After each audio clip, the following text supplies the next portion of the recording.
अगर आपको पता चले कि आप 2024 को लेकर विपक्ष की गोलबंदी एक तरफ दिख रही, दूसरी तरफ भारतीय जनता पार्टी की। एचडी कुमारस्वामी और उनके पिता एचडी देवेगौड़ा क्या यूं ही नरेंद्र मोदी सरकार की और भाजपा की तारीफ वाले बयान देने लगे हैं, या कर्नाटक में 2024 के लोकसभा चुनाव से पहले इन दलों का गठबंधन हो सकता है? यही बात टीडीपी और भाजपा के बीच भी चल रही है, यही बात अकाली दल और भाजपा के बीच भी चल रही है। बाकी जगन मोहन रेड्डी और नवीन पटनायक जैसे कभी दोस्त और राज्य की राजनीति में दुश्मन तो हैं ही।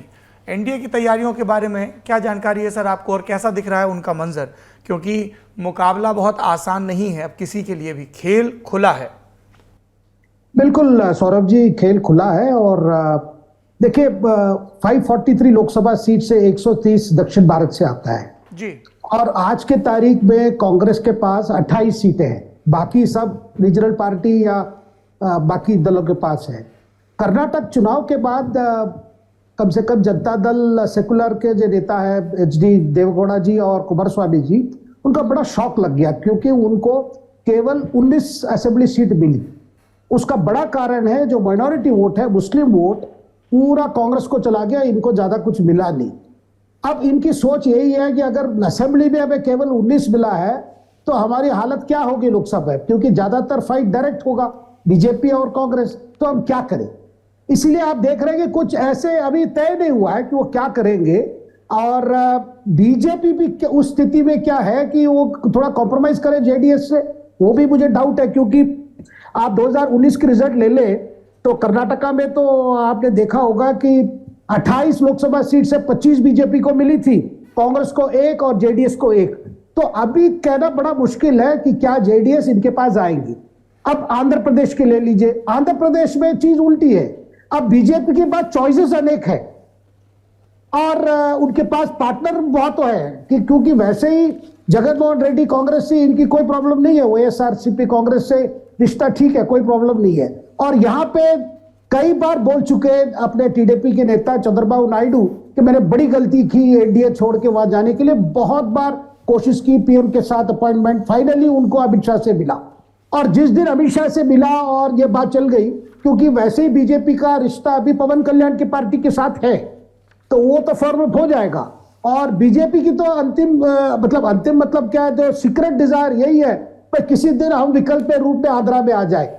और यह है, देखिए बड़ी दिलचस्पी बात है, जब टीडीपी नेता चंद्रबाबू नायडू से अमित शाह का मीटिंग के बाद तुरंत नेक्स्ट डे आपने देखा हो कि केंद्र सरकार ने 12,000 करोड़ जो भी रिक्वायरमेंट जो पेश किए थे जगन मोहन रेड्डी मुख्यमंत्री ने, वो इमीडिएटली तुरंत दिया गया था। जो पेंडिंग जो भी डिमांड्स आंध्र प्रदेश से, वो सेंटर ने क्लियर कर दिया।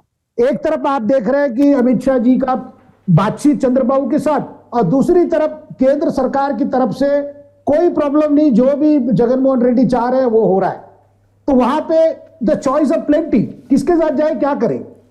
और ये है आपकी यहाँ पे अब ज्यादातर बीजेपी की जो मुझे लगता है फोकस ज्यादा तमिलनाडु पे है।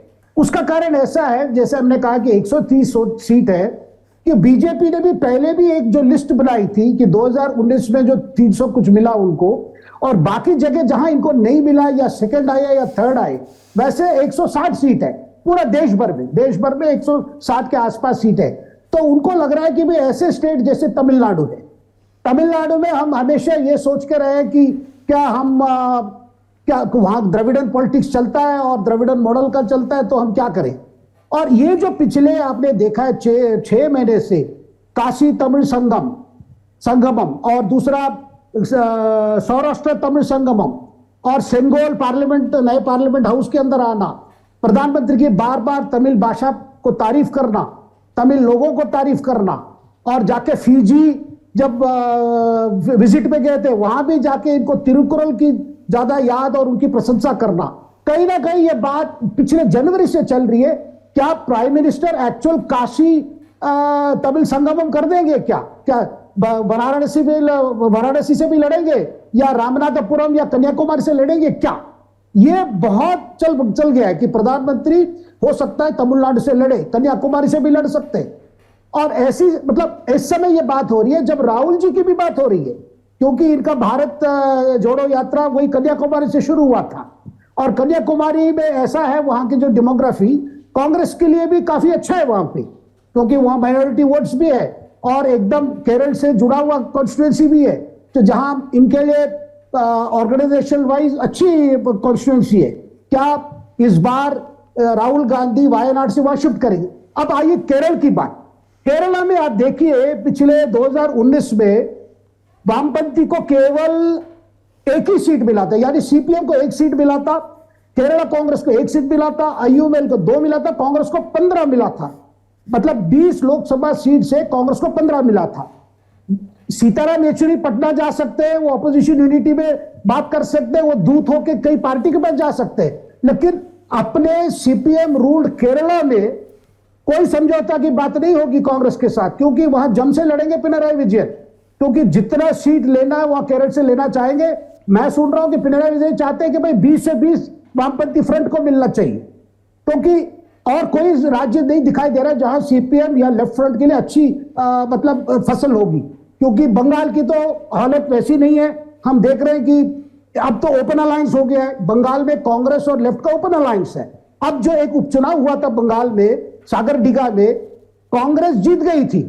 कांग्रेस का कैंडिडेट बैरान विश्वास कॉमन कैंडिडेट था कांग्रेस और वामपंथी का, और क्या हुआ, ममता बड़ी शॉक हो गई, क्योंकि उनको लगा कि अगर कांग्रेस सीपीएम एक उपचुनाव में जीत रही है, उनकी भी यही डर है क्या माइनॉरिटी वोट हमसे शिफ्ट कर जाएगी, क्या कांग्रेस वामपंथी को एक ऑल्टरनेटिव रूप में देखेंगे क्या, क्योंकि बीजेपी की स्थिति वो इतनी अच्छी नहीं है। अगर ये अलायंस मतलब ये अगर दूर पकड़ेगी, क्या विकल्प रूप में आ सकती है। तो वहां क्या किया है ममता ने, अभी 2 महीना भी नहीं हुआ होगा सागरडीगा का बाई इलेक्शन, उस बैरान विश्वास को पूरा तृणमूल में शामिल कर दिया, क्योंकि वो एक ही एमएलए थे कांग्रेस के, कोई एंटी डिफेक्शन लॉ नहीं है।